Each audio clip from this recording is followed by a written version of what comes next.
മരണപ്പെട്ടപ്പോൾ ഉപ്പാൻ്റെ വസിയത്തെടുത്ത് നോക്കി. അതിൽ വിശദമായി എല്ലാം എഴുതിയിട്ടുണ്ട്.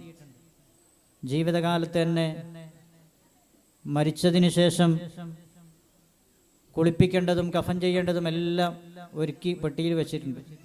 പുരുഷന്മാർ കമീസും തലയെക്കെട്ടും കെട്ടൽ സുന്നത്താണ്. അത് ഉപ്പ കെട്ടുന്ന പോലെ തന്നെ തലയെക്കെട്ട് അതിൽ കെട്ടിവെച്ചിട്ടുണ്ട്.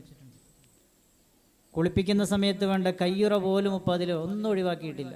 ഖബറ് എല്ലാം നേരത്തെ തീരുമാനിച്ചെല്ലാം. ഉസ്താദ് അങ്ങനെ മാതൃകാപരമായി പിരിഞ്ഞുപോയി.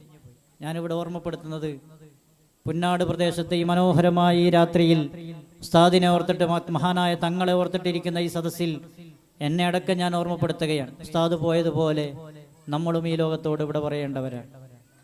പരിശുദ്ധ നബി മുഹമ്മദ് മുസ്തഫ സ്വല്ലല്ലാഹു അലൈഹി വസല്ലമ തങ്ങൾ മരണത്തിനെ പുലുകിയിട്ടുണ്ടെങ്കിൽ നമ്മളും മരണത്തെ പുലുകണം, നമ്മളും പോകേണ്ടവരാണ്. ഒരു സംശയവുമില്ല.